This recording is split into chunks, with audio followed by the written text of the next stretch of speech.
Hello guys, welcome to Eden Aquatics. So guys, இன்றைக்கி நம்ம ஒரு இந்தியன் வெரைட்டி கில்லி ஃபிஷ்ஷை பற்றி தான் பார்க்க போகிறோம். ஸோ இந்த கில்லி ஃபிஷ் பேர் என்னன்னு கேட்டிங்கன்னா ப்ளூ பஞ்சாக்ஸ். ஸோ இந்த வகையான கில்லி ஃபிஷ்லாம் நம்மளோட இந்தியன் ரிவர் சிஸ்டமில் காணக்கூடிய ஒரு கில்லி ஃபிஷ் தான். ஸோ நம்மக்கிட்ட கொஞ்சம் நிறையா வகையான கில்லி ஃபிஷ்லாம் இருக்குது. ஸோ அதை பற்றி நான் வீடியோஸ்லாம் போடுறேன். ஸோ இது நம்ம அக்வேரியம் ஹாபியில் இருக்கக்கூடிய ஒரு கில்லி ஃபிஷ் தான். ஸோ கைஸ், இந்த கில்லி ஃபிஷ்ஷில் பார்த்தீங்கன்னா கொஞ்சம் எல்லோ டெய்லில் டாமினண்ட்டாக இருந்து அண்ட் டிப்பில் கொஞ்சம் அப்படியே ப்ளூ கலரில் எண்டிங் ஆகிருக்கும். ஸோ அதையும் கூட ப்ளூ பஞ்சாக்ஸ்ன்னு தான் சொல்லுவாங்க. ஸோ நான் கூட பேரை லாஸ்ட் நேம் அந்த பஞ்சாக்ஸ் கரெக்டாக தான் ப்ரொனவுன்ஸ் பண்ணுறேன்னு தெரியல, பட் அது அப்படி தான் சொல்கிறாங்க. ஸோ கைஸ், நீங்கள் வீட்டில் ஒரு இந்தியன் டேங்க் செட் பண்ணணுன்னா இந்த கில்லி ஃபிஷ்ஷை நீங்கள் தாராளமாக உங்கள் டேங்க்கில் ஆட் பண்ணலாம்.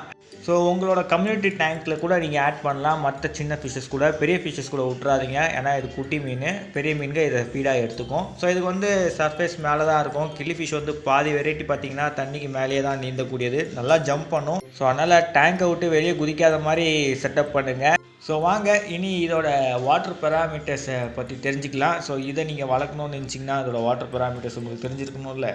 ஸோ கைஸ், இதை ஃபஸ்ட்டு பிகினர்ஸ் சூஸ் பண்ணாதீங்க. கொஞ்சம் அக்வேரியம் ஹாபியில் மாடரேட்டாக இருக்கிறவங்க சூஸ் பண்ணுங்கள், ஓகேங்களா? ஸோ வாங்க இனி வாட்டர் பெராமீட்டர்ஸை பார்த்துடலாம். ஸோ கைஸ், முதல்ல பிஹெச் லெவல் பார்த்தீங்கன்னா 6 to 8 மெயின்டைன் பண்ணுங்கள். அண்ட் வாட்டர் டெம்பரேச்சர் 20 to 25 செல்சியஸ்க்குள்ளே மெயின்டைன் பண்ணுங்கள். ஸோ இந்த ஃபிஷ்ஷுக்கு பிளான்டட் டேங்க் கொடுத்தீங்கன்னா ரொம்ப நல்லாயிருக்கும். ஸோ ஏன்னா இந்த ஃபிஷ் பிளான்டட் டேங்க் விரும்பும். செமி பிளான்டட் டேங்காக இருந்தாலும் ஓகே தான், பட் பிளான்டட் டேங்க் கொடுங்க.